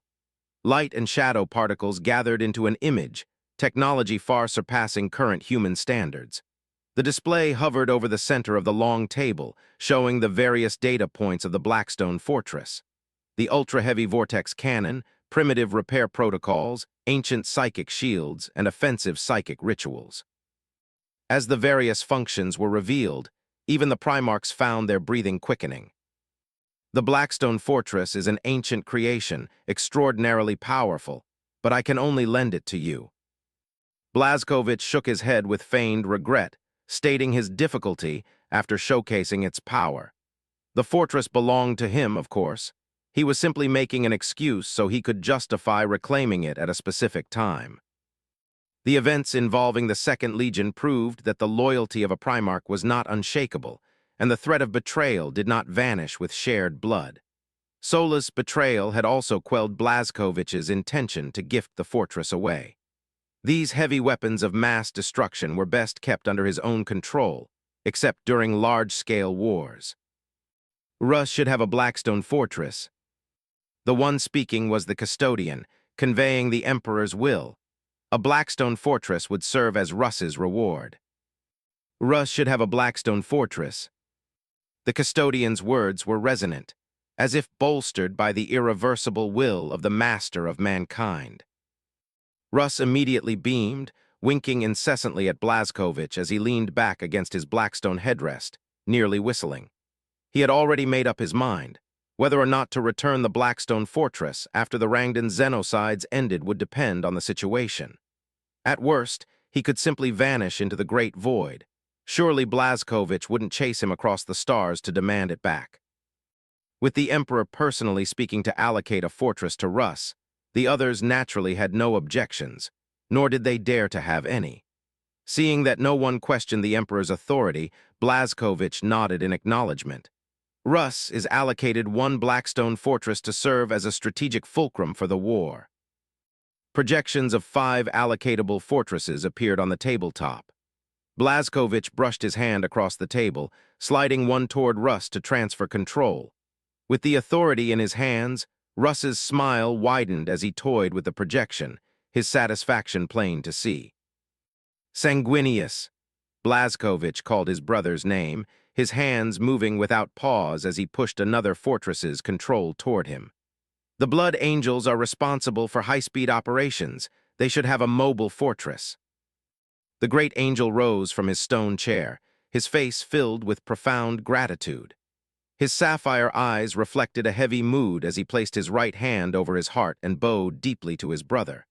He offered no excessive humility or refusal. A war engine of such power, if utilized correctly, was enough to anchor an entire front. "Thank you," Sanguinius said softly. As he took control, the gloom in his eyes dissipated like morning mist. Among the 3 spearhead legions, the Blood Angels' strength lagged behind that of the Dark Angels and the Space Wolves. Any external aid was vital. The Dark Angels not only possessed 3 Gloriana-class battleships, but the Legion also boasted 100,000 Space Marines. They could achieve brilliant feats even without a Blackstone fortress. Furthermore, the First Legion held the personal authorization of the Emperor to retain and utilize technology from the Old Knight, placing their strength far beyond that of other legions. The Space Wolves, meanwhile, were wild and uninhibited. Their warriors possessed a unique genetic sequence that granted them incredible endurance and aggression. Their physical prowess was superior, and their fleet and legion size were substantial, putting their comprehensive strength well above that of the Blood Angels. Sanguinius had answered the Emperor's call not just to refine the assault plan, but also to petition his father for naval fleets to expand his legion's reach. The addition of a Blackstone fortress to their order of battle was an undeniable boon. Even if it was only a loan, it could secure many victories. Blazkowicz nodded in return, then waved his hand again. A Blackstone projection slid across the table to stop before Lion Eljohnson. "Firstborn, the extermination fleet bears a heavy burden. In destroying the industrial hubs within the Rangdan Empire, you will inevitably face encirclement by the enemy's main forces. Remember to utilize high-mobility guerrilla tactics. Do not be tempted by minor gains. Focus on drawing away and pinning down the enemy. With the First Legion tying them down from the rear, the pressure on the front lines will be greatly lessened." The title Firstborn sat well with Lion, causing his resistance to the advice to fade as he took the words to heart. The Lion accepted control of the fortress. The Dark Angels were powerful, but they would not refuse reinforcements, nor would they discard practical benefits for the sake of pride. "Ferris," Blazkowicz spoke another name, sending control over and looking at his solemn brother. "You are stationed in the 3rd Theater, directly in the path of the Rangdan's frontal assault. A Blackstone fortress will bolster your defenses." Ferris Manus accepted the gift with his silver-gray iron hands, succinct and decisive. He knew his brother spoke the truth. With the defection of Moriba's Solas, the defensive lines of the Iron Hands and Ultramarines had been stretched to cover the 2nd Legion's original sector. With limited forces spread thin, a decisive weapon was needed to counter the Rangdan battle moons. 4 fortresses had been distributed, leaving one final one before Blazkowicz, which naturally drew envious glances. It was well known that the Nerf fleet was massive and highly automated. He had already kept one fortress for himself. No Primarch would refuse a second. Combining their fire could lead to an exponential increase in energy output. 2 fortresses were several magnitudes more powerful than one. The custodian spoke again, conveying the Emperor's will. "Loan one Blackstone fortress to me." "Solas has defected. He will undoubtedly appear on the front lines, using his status as a Primarch to humiliate our soldiers, strike at the Imperium's confidence, and trample upon the Imperial truth. I need to utilize a Blackstone fortress to manifest psychic arts, to erase his influence on the Imperial consciousness." Blazkowicz raised his hand to transfer the control. Looking at the dark-clothed man shrouded in golden light, he asked, "How do you intend to do it?" The Emperor placed his right hand on the blackstone table, infusing it with psychic energy until golden veins permeated the stone. The custodian spoke for him once more. "Blackstone can amplify psychic power. I shall cast a psychic ward and use the fortress to magnify it, shielding the perception of human soldiers. Once the rite is complete, in the eyes of the Auxilia and the Astartes, Solas will appear as a monster, a creature to be loathed and reviled by humanity." The room fell silent. After exchanging glances, the brothers nodded slowly. For now, the Emperor's solution was necessary. The news of a Primarch betraying humanity for Xenos was a shock capable of shaking the Imperium's foundations. Amidst the silence, Lion cleared his throat, his voice low and serious. "Then, what about the War Master?" "Solas has defected. The frontline legions are currently operating under the plans he devised. How will the subsequent command be handled? We need someone to coordinate the deployment." With the distribution of the fortresses over, Lion's probing question shifted the focus of the meeting.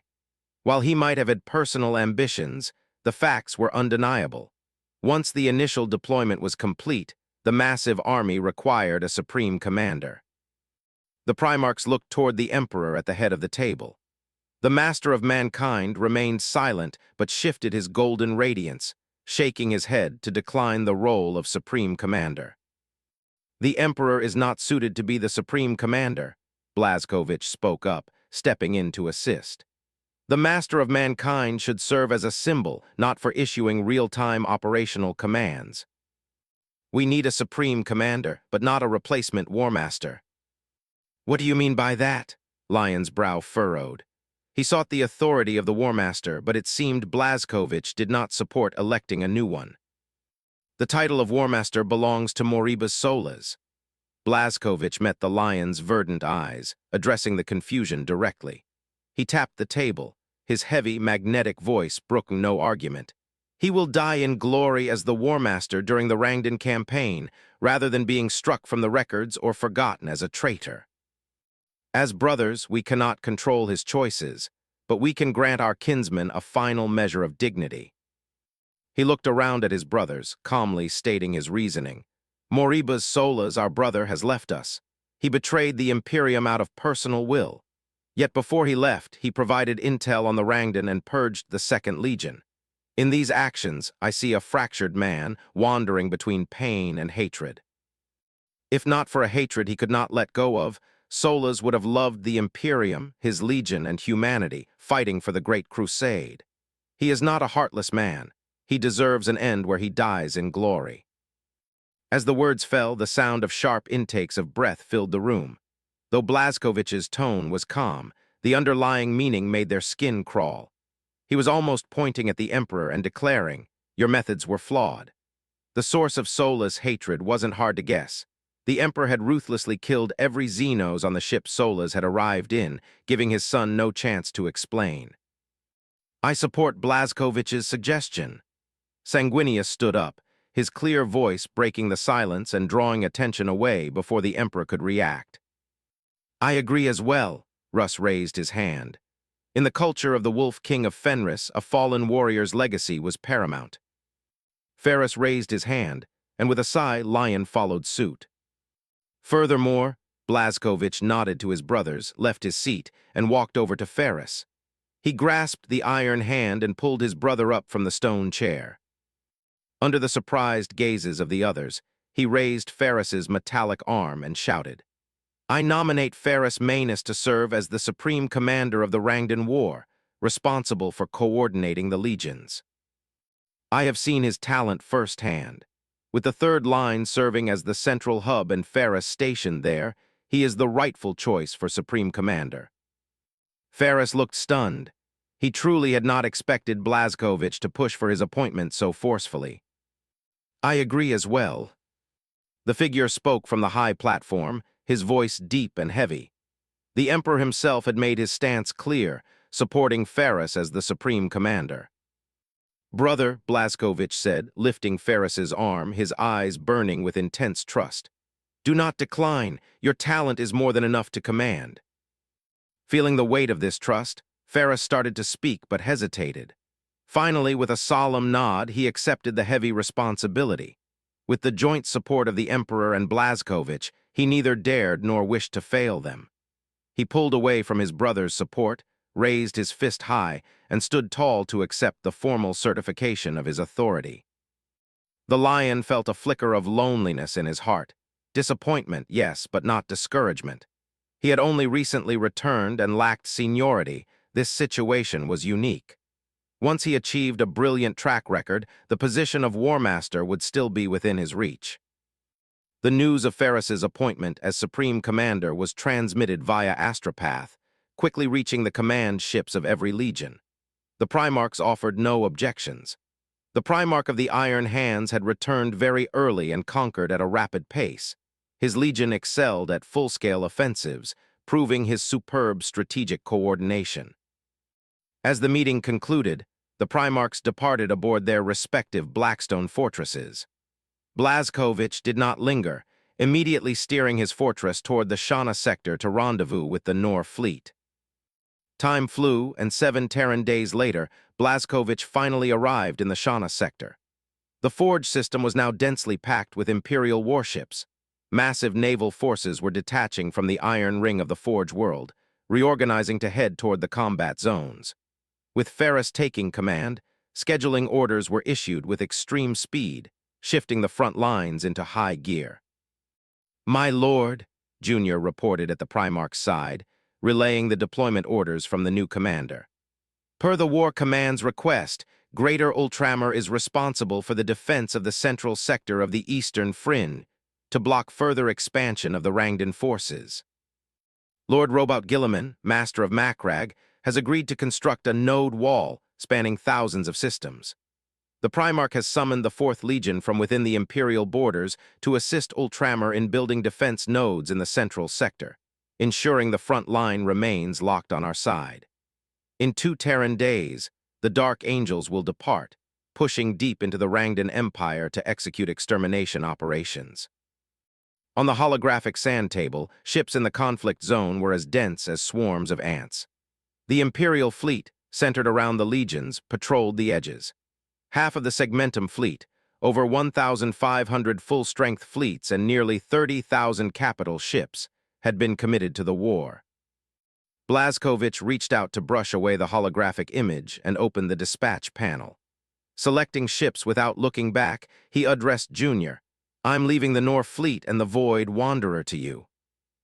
I am going to assemble a rapid strike fleet to penetrate deep into the Rangdan Empire, coordinating a pincer movement with the first, the Dark Angels. You have a high degree of autonomy. You are not in the standard Imperial line of battle. You may take the initiative to attack or join defenses at any time. Just ensure you coordinate with the Imperial fleet." As Blazkowicz spoke, his hands never stopped moving. Using the Blackstone Fortress as the core, he assembled an efficient extermination fleet. This fleet would focus on high-speed maneuverability, avoiding drawn-out engagements to strike the industrial and forge worlds in the Rangdan rear. "You should not risk yourself, my lord," Junior urged stiffly, his neck tense as he watched the massive amounts of extermination weaponry being loaded. "A war between 2 empires is a catastrophe where a single slip can lead to ruin. Where would be safe then?" Blazkowicz shook his head with a smile, not taking the advice to heart. "We must seize the opportunity. Taking the initiative to strike gives us the advantage." Soros knows the Empire's potential. He is also planning and plotting to strike into the Imperial heartland, hoping to trap us in an endless war of encirclement. By striking first to seize the initiative and pushing back into Rangdan territory, the Imperium will have enough time to advance the front lines and grasp the chance for victory. With that, the rapid fleet was selected. Orders were issued immediately, and ships and personnel began to muster. Blazkowicz chose half of the legionaries and custodes, along with the Iron Men units, preparing to break into the Rangdan interior.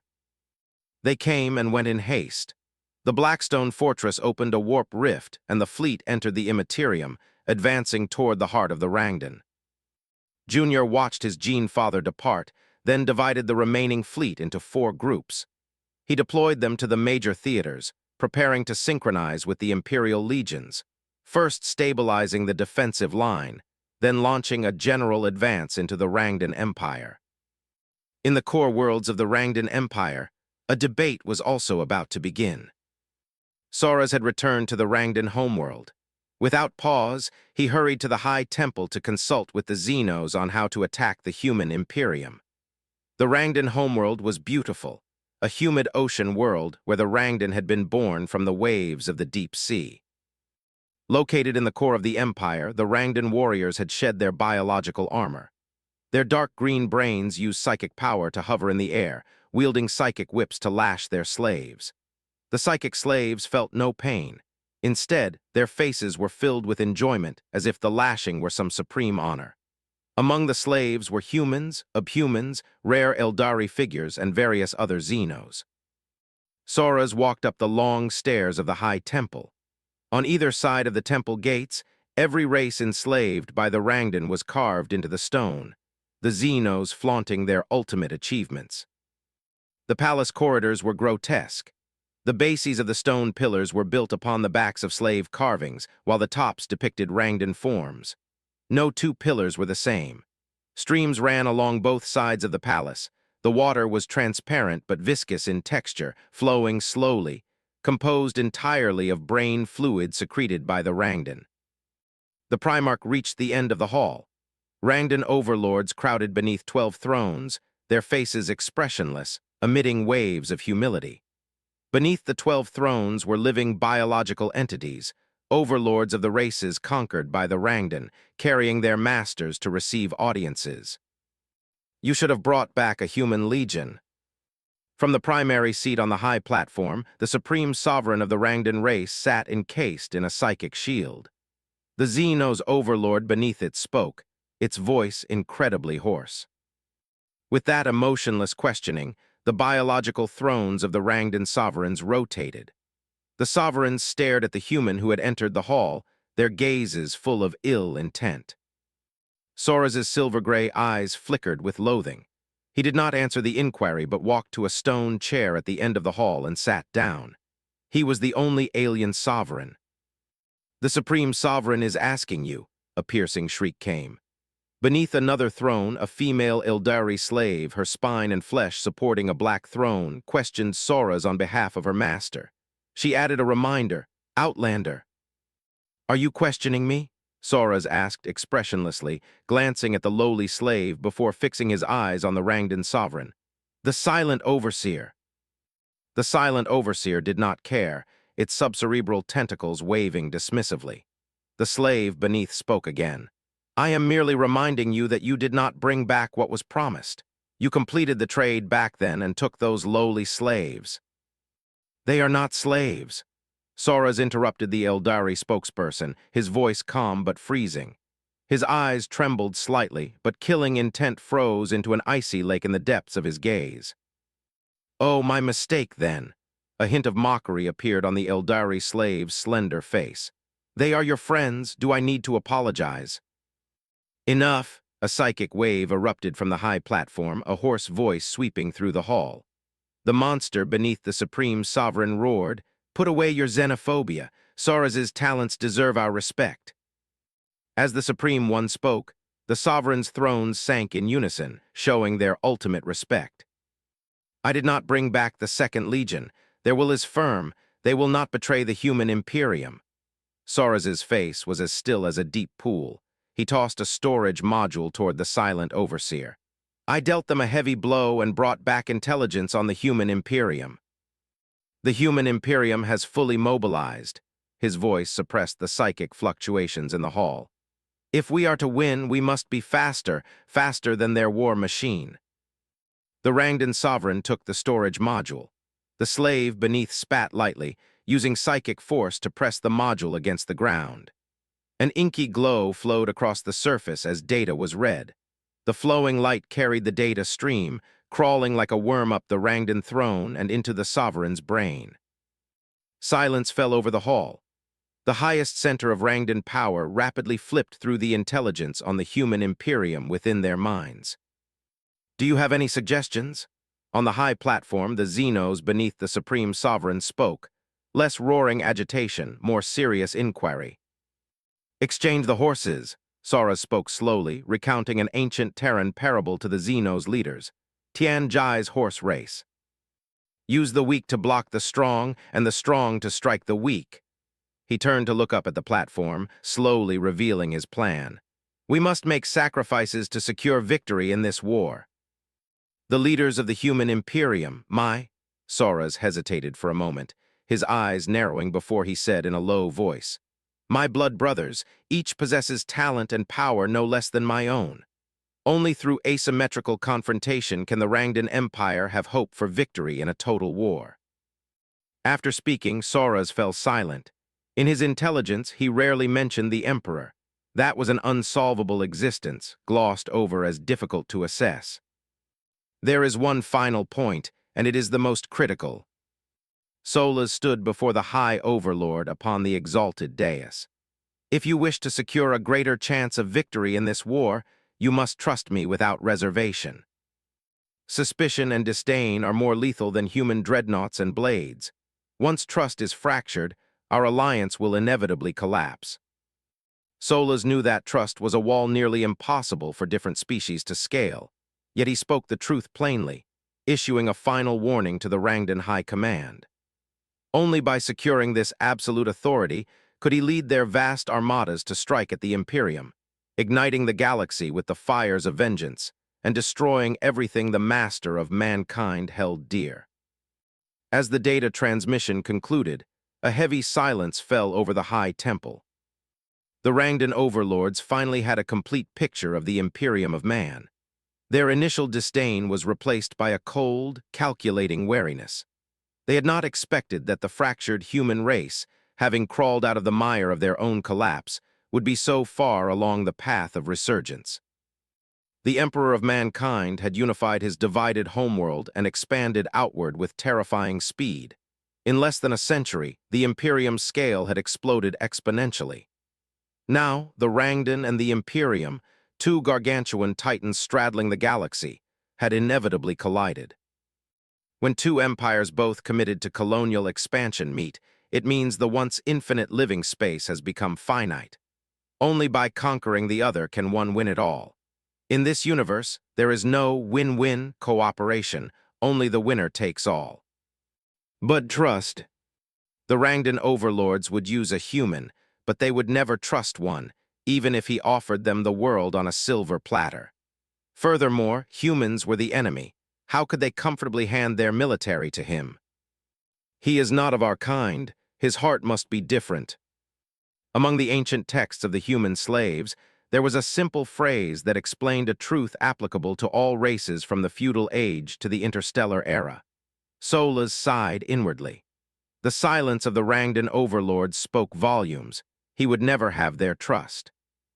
It was over. He halted the war simulations. Without trust, this entire endeavor was meaningless. Despite his pride, Solas had to face the facts. How could he defeat his other brothers under these conditions? Notify me when you have finished your deliberations, Solas said simply. He rose from his seat of honor and left the hall without looking back. His pace was slow and calm, showing no hint of frustration. He did not believe his bid for power had failed. He simply needed rest. Once the Rangdan were beaten and bloodied by the coming storm, they would come crawling to him with power and armies in hand. The Rangdan overlords did not stop him. Mental fluctuations surged between the alien leaders, denouncing the human traitor with every derogatory thought imaginable. As Solas reached the grand gates, an Eldar slave hurried into the hall, bowing to him before rushing toward the overlords. High Overlord, the humans have launched an attack. The slave attendant knelt, trembling, offering a handwritten intelligence report with slender, respectful hands. A faint smile touched Solas' lips. He stepped down the stairs of the High Temple and looked up at the hanging sun. His eyes held both surprise and delight. His Primarch brothers had boldly adopted his tactics without major adjustments. Only then could they have launched an offensive so quickly, seizing the initiative on the battlefield. Sensing the violent psychic waves erupting from the hall behind him, he did not linger and walked toward his quarters. He knew it wouldn't be long before the Rangdan overlords personally took to the field to face the Primarchs. But Solas wasn't worried about the battle's outcome. The Rangdan were a proud and lazy race, accustomed to relying on their slaves. Against the Primarchs, the alien overlord's strategic thinking would never keep up with his brothers. The Rangdan's strength came from a massive, tireless, and utterly devoted slave race. It did not come from those filthy brains sitting in temples, viewing themselves as the embodiment of power. The history of the Rangdan's rise began with the enslavement of an expeditionary fleet from the stars, using mind control to infect a superior race.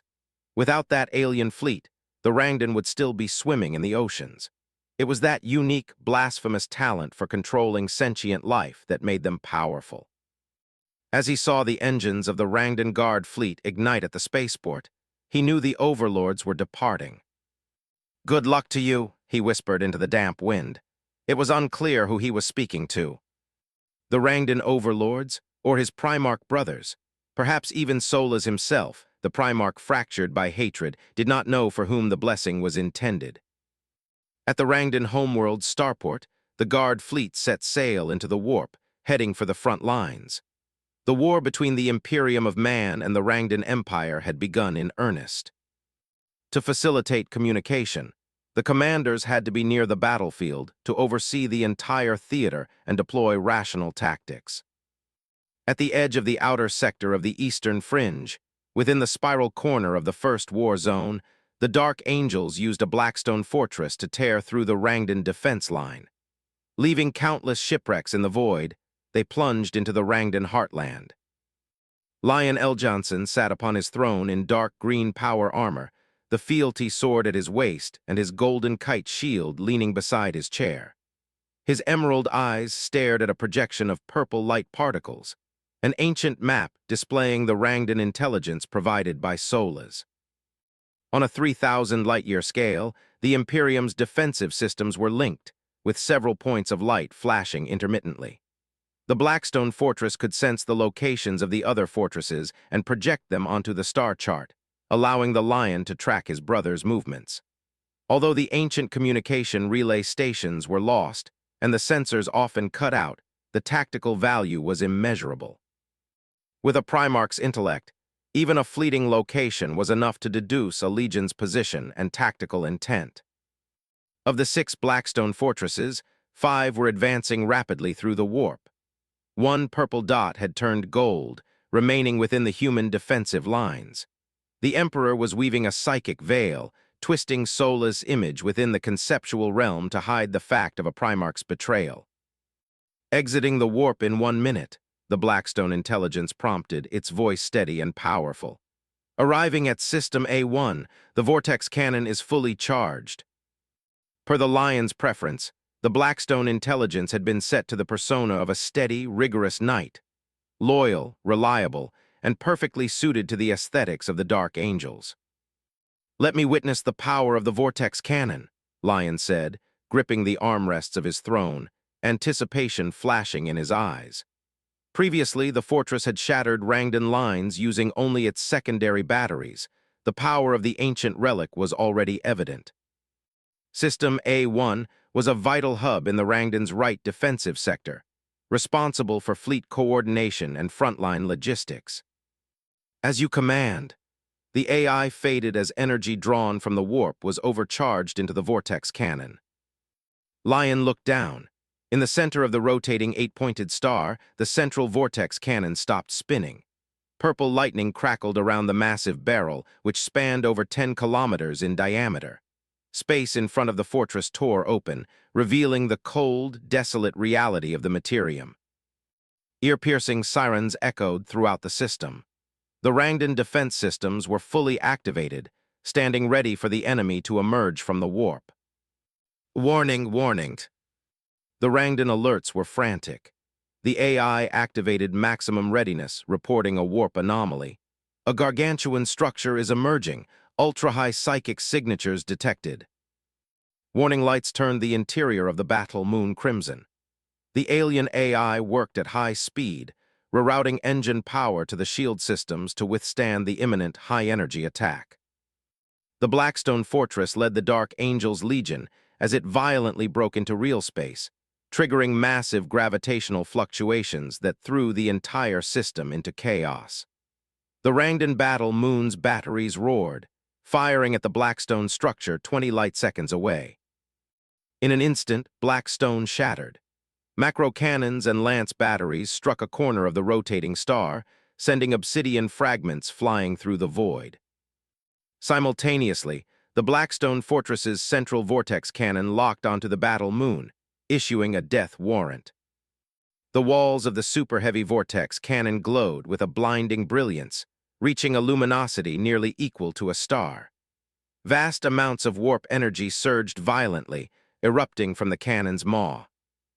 In System A1, the sun seemed to fade into a mere backdrop as a pillar of purple light illuminated the world.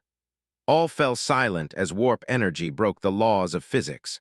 Crossing 20 light-seconds in an instant, the purple beam slammed into the battle moon's shields. Another sphere of light erupted as the planetary-grade void shields shook violently. The shield's brightness spiked as energy consumption hit critical levels. All return fire ceased. The Rangdan AI, through calculations performed in millionths of a second, cut power to the weapons and even the engines, rerouting every scrap of energy to the shield systems. The generators greedily absorbed power to combat the unknown bombardment, with energy consumption reaching astronomical figures every nanosecond. In the silent vacuum, it was as if the roar of a titan echoed. The entire system trembled. The struggle between shield and cannon had reached its zenith. A blinding purple light radiated from the central axis of the Blackstone Fortress. Inside the engine chamber lay a permanent warp rift, drawing an inexhaustible supply of supernatural energy and channeling it into the vortex cannon through runic sorcery. Boom! After holding out for a mere 10 seconds, the planetary-scale void shield reached its absolute limit, its shimmering surface shattering with a deafening roar. The backlash of the void shield overloading reverberated through the interior of the battle moon, shaking the resolve of the Rangdan and their thralls. They had never imagined that a planetary-scale void shield could be overloaded. In the past, whenever humans managed to destroy a battle moon, they did so via boarding actions or by detonating apocalyptic weapons from within. Shredding the shields through a frontal assault was deemed virtually impossible. Yet the reality unfolded right before their eyes, plunging the Rangdan and their slave engineers into a stunned silence. The energy readings continued to skyrocket. Inside the command bridge, a torrent of data was rapidly processed, constantly feeding conclusions to the Rangdan Warmaster. The instantaneous energy output of the purple beam was staggering, firmly reaching a planetary scale. The underlying reason for the rapid shield failure was that the supercannon's payload was not a momentary blast. The continuous torrent of energy relentlessly lashed the shield, and the compounding force simply crushed the shield network. It was utterly inexplicable. The artificial intelligence found it impossible to parse how the fortress could maintain such a sustained output, as it flagrantly defied the laws of physics. Displayed across multiple viewports, the astronomical energy output had not raised the temperature of the Blackstone structure at all. In fact, it had dropped significantly. As the energy deluge poured forth, the internal power signatures of the Blackstone structure never wavered, maintaining a perfectly stable baseline. Inside the Blackstone Fortress, Lion L. Johnson nodded with a smile, the performance of the Vortex cannon far exceeding his expectations. The Vortex cannon possessed a cumulative trait, which allowed it to link up with other Vortex cannons to amplify the overall destructive payload. Within the bombardment zone, the cannon inflicted a vortex anomaly upon real space, trapping the energy within the localized vortex area and preventing it from dissipating. As long as the warp energy was not instantly spent, the energy density within the vortex zone would climb exponentially until the target was completely obliterated. Magnificent, The lion clenched his fists, a flash of reluctance darting through his eyes. Once this war concluded, he truly had no desire to return this Blackstone fortress. The Blackstone fortress was a supreme weapon of war. Given sufficient time, it could completely destroy a star through sustained bombardment. The astronomical spectacle of the supercannon's assault pressed on. The first and second layers of void shields rapidly shattered, followed closely by the collapse of the kinetic energy shields. 3 minutes was but a fleeting instant on a galactic scale, but for the Rangdan and their thralls trapped within the battle moon, it was an agonizing torment where every second felt like an eternity. As the shields broke layer by layer, the support fleet remained entirely out of range to assist, forced to watch helplessly as the beam of energy obliterated one defensive perimeter after another. Even warp communications failed to broadcast. The purple energy lashing the shields severely disrupted both reality and the immaterium, dissolving all data within the energy torrent. Crack! The energy shields let out an overburdened wail. Under the scouring force of the vortex cannon, the azure structural field shattered like glass, dissolving into fragments of raw energy. With the multi-layered shield network entirely overloaded and collapsed, the raw warp energy slammed directly into the hull of the battle moon, triggering a horrific cataclysm of opposing forces.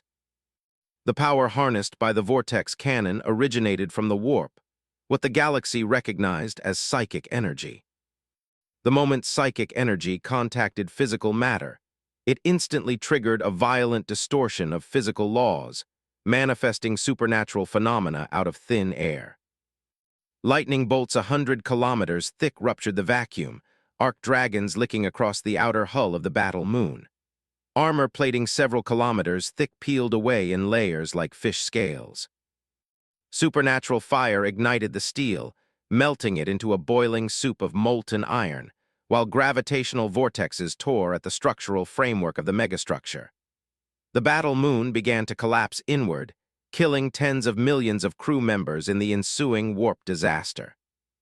The battle moon was pierced clean through by the vortex cannon, its interior purged by highly concentrated warp energy. Living organisms disintegrated down to the atomic level, their souls forcefully severed from their flesh. The Blackstone Fortress's vortex cannon ceased its bombardment. The energy readings rapidly declined as the psychic shields snapped back into place. The Lion was highly satisfied with the outcome. By sacrificing the psychic shields to maximize output, a single strike had erased a battle moon from existence. Initiate primitive repair protocols. Restore the damaged sections of the fortress and set course for World A1. The command came from the Lion. The vessel's cogitator promptly responded, immediately triggering the repair subroutines. Despair washed over the Rangdan fleet.